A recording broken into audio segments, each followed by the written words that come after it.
안녕하세요. 이번 시간에는 생식과 유전 두 번째 시간으로 체세포 분열에 대해서 학습하도록 하겠습니다. 체세포는 몸을 구성하는 세포입니다. 이 몸을 구성하는 세포가 세포 분열을 하는 것을 체세포 분열이라고 이야기합니다. 그래서 분열한 세포는 두 개의 세포가 생성되게 되고, 우리는 체세포 분열을 통해서 몸집이 커지는 생장, 그리고 상처나 유실된 부위에 새로 생기는 재생을 하게 됩니다. 분열 전 세포를 모세포라고 한다고 했고요. 분열 후 생긴 두 개의 세포를 각각 딸세포라고 이야기합니다. 모세포의 핵 속에는 유전 물질이 실타래처럼 막 뒤엉켜 있는데, 이것을 편의상 분리해서 한번 볼게요. 이렇게 네 가지 색상을 선생님이 편의상 분리해 봤어요. 자, 모세포가 갖고 있는 이 유전 물질, 유전 정보를 딸세포한테 전달하기 위해서, 그리고 공평하게 전달하기 위해서 가장 먼저 해야 되는 거 뭐라고 했을까요? 그쵸? 복제를 한번 합니다. 선생님이 보기 좋게 복제를 한번 해봤어요. 이렇게 체세포 분열을 준비하는 기간을 간기라고 얘기하고, 이 간기의 특징은 유전 물질을 복제를 한다.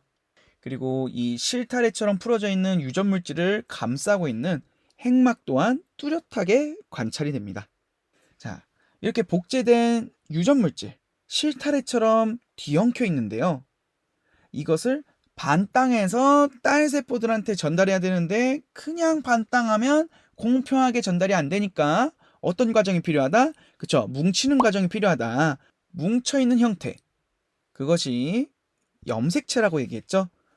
두 가닥의 염색 분체로 이루어진 염색체가 생긴다. 실타래들이 뭉쳐졌기 때문에 이제 더 이상 핵막은 필요가 없게 돼서 핵막이 사라지게 됩니다. 그리고 참고로 노란색 어떤 끈들이 생기는데, 그것을 방추사라고 해요. 이 방추사들도 생겨나게 됩니다. 요 구간을 우리는 핵분열의 시작, 여기서부터 우리 핵분열 시작이라고 봐요. 핵분열의 시작, 전기라고 이야기합니다. 그 다음에 이렇게 뭉쳐진 애를 똑똑 떨어뜨려서 딸세포한테 전달하면 되는데, 좀 더 상세하게 보면 이 뭉쳐진 애들도 보기 좋게 떨어뜨리려면 가운데다 배치하는 게 좋아요. 그래서 염색체를 중앙에 배열하는 시기가 있습니다. 중앙에 배열되다 보니까 관찰하기도 좋아요. 그리고 이때 아까 생겨났던 방추사들이 달라붙게 됩니다. 요 시기를 중기라고 이야기합니다.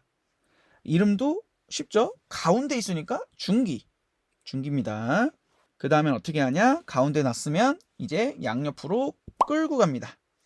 염색 분체가 양쪽으로 분리되어 이동하게 되는데, 이 시기를 후기라고 이야기합니다.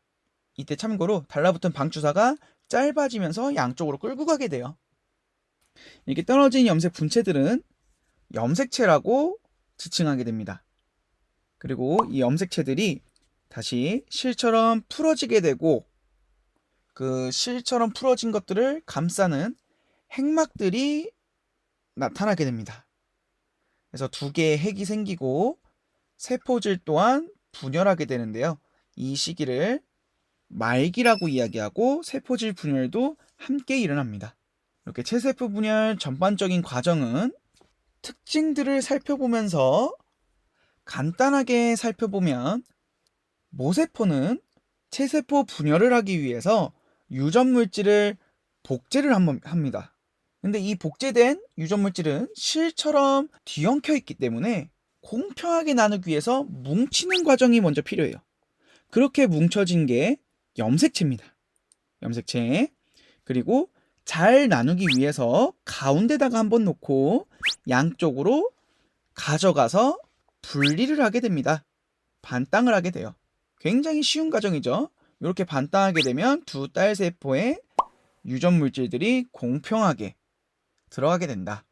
그래서 결국 두 딸세포는 모세포와 유전 정보가 동일한, 또 다른 말로는 염색체 수가 동일한 딸세포들이 형성되게 됩니다. 이때 우리 말기에는 세포질 분열도 함께 일어나는데, 이 부분을 조금 더 한번 살펴볼게요. 자, 세포질 분열이 일어날 때 동물세포와 식물세포가 조금 다른 모습을 보입니다. 그 부분을 짚고 넘어갈게요. 동물세포는 바깥에서 안쪽으로 세포막이 오므라들면서 둘로 나누어지게 됩니다. 즉, 바깥에서 안쪽으로 마치 조랭이 떡이 잘리듯이 세포질 분열이 일어나는데요. 식물세포는 겉이 단단한 세포벽으로 이루어져 있습니다. 그래서 안쪽에 세포판이라는 것이 중앙에서 바깥쪽으로 형성이 되면서, 즉 안쪽에서 바깥쪽으로 형성이 되면서 분리가 되게 됩니다. 그리고 이 세포판은 새로운 세포벽의 역할을 하게 됩니다. 이 세포질 분열 말고 또 하나, 이 체세포 분열 장소도 동물세포와 식물세포가 조금 다른데요. 동물은 몸 전체에서 체세포 분열이 일어나게 돼요. 식물은 생장점 형성층이라는 특정 부위에서 체세포 분열이 활발하게 일어나게 됩니다. 예를 들면 이 생장점은 길이가 생장하는 건데 식물의 뿌리에 많이 존재하게 됩니다. 그래서 양파의 체세포 분열을 관찰하고 싶다. 그러면 양파의 뿌리 끝을 관찰하면 이 체세포 분열을 관찰하기가 수월할 거예요. 자, 지금까지 배운 내용에 대해서 한번 정리를 해보도록 하겠습니다. 세포 분열하기 전에, 그러니까 준비 기죠. 여기를 간기라고 해요. 이때의 특징은 핵막이 뚜렷합니다. 실타래처럼 풀어져 있는 유전 물질을 둘러싸고 있는 핵막이 뚜렷하고 이 유전 물질을 복제를 하게 됩니다. 이렇게. 그래서 여기 간기의 특징, 가장 큰 특징은 복제다. 그리고 참고로 이 간기가 이 세포의 활동 주기 중에 가장 긴 시간을 차지하게 됩니다. 준비하는 시기가 가장 긴 시간이에요. 그 다음에 자, 세포의 핵분열 시작입니다. 여기가 시작이에요. 간기는 준비하는 시간이에요. 세포 핵분열의 시작, 전기라고 하고요. 이때는 핵막이 사라지고 아까 복제된 그 실타래들이 뭉치게 돼요. 그것을 우리는 염색체라고 하죠. 그래서 두 가닥의 염색 분체로 이루어진 염색체가 나타난다. 그리고 이 염색 분체를 떨어뜨리는 역할을 하게 되는 방추사라는 것이 생겨나게 된다. 전기의 특징은 뭉쳤다. 요거예요. 두 번째로 중기. 자, 핵분열 두 번째 시기 중기입니다. 첫 번째는 전기, 두 번째 중기. 이때는 염색체가 중앙에 배열돼요. 중앙에 배열되다 보니까 가장 관찰하기가 좋아요. 그리고 방추사가 달라붙는다는 특징이 있습니다. 여기서의 핵심은 염색체가 가운데 배치됐다. 자, 핵분열 세 번째 후기라고 합니다. 염색 분체가 양쪽으로 분리돼서 이동하는 거예요.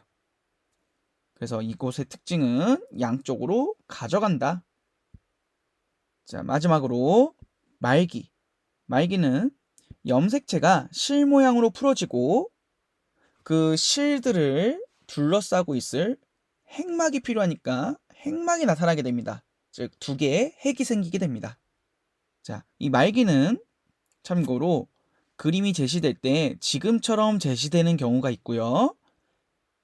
말기의 특징인 염색체가 실 모양으로 풀어지고 핵막이 나타나 두 개의 핵이 생기기 때문에 이런 모습으로도 제시되게 됩니다.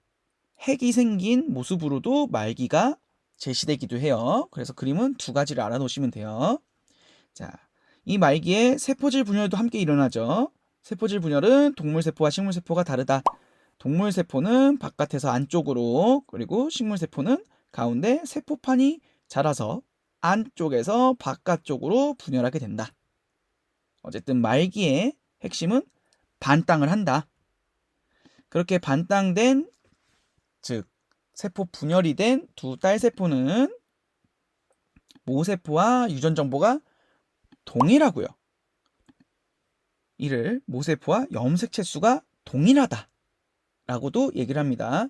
즉 사람은 46개의 염색체를 갖고 있는데 이 46개들이 그 양을 2배로 복제를 한 다음에 각각 두 딸세포에게 전달이 돼요. 그렇기 때문에 딸세포들도 염색체 수는 변화가 없습니다. 46개로 동일해요. 그렇게 유전 정보를 동일하게 유지하게 됩니다. 그리고 이러한 체세포는 분열하는 장소가 동물은 거의 몸 전체에서 일어나는데 식물은 생장점 형성층이라는 특정한 부위에서 유독 활발하게 일어나게 됩니다. 우리가 기억해야 될 거, 자, 딸세포는 모세포와 염색체 수가 동일하다. 이렇게 해서 마무리하도록 하겠습니다. 체세포 분열, 세포의 수를 늘려서 생장과 재생을 하게 됩니다. 분열 전 세포를 모세포, 분열 후 세포를 딸세포라고 하는데요. 이 모세포는 사람이라면 염색체 수가 46개예요. 초파리는 8개, 완두콩은 14개, 강아지는 78개. 자, 동물마다 염색체 수는 각각 다른데요. 염색체의 수가 많으면 지능이 높을까요? 여기 보면 강아지가 78개야. 지능과는 크게 상관없는 것 같죠? 그냥 동물마다 염색체 수가 어떤 고유한 숫자이다. 요것만 체크해 두면 되겠습니다. 사람은 46개예요. 자, 사람의 체세포 하나에는 염색체가 46개가 있습니다. 그래서 이 모세포가 어떻게 딸세포에게 이 염색체들을 전달하는지 한번 전체적으로 흐름을 볼게요. 46개의 염색체가 두 딸세포에게 전달될 때 어떻게 나누어지냐. 염색 분체가 떨어지게 돼요. 그래서 염색 분체가 이렇게 쓱 떨어져서 딸세포에게 각각 전달이 됩니다. 이러면 자, 모세포는 지금 46개의 염색체가 있는데 위에 있는 딸세포도 양은 줄었지만 염색체가 46개, 아래에 있는 딸세포도 양은 줄었지만 46개. 이렇게 염색체 수는 46개를 유지할 수 있도록 체세포 분열이 일어나게 됩니다.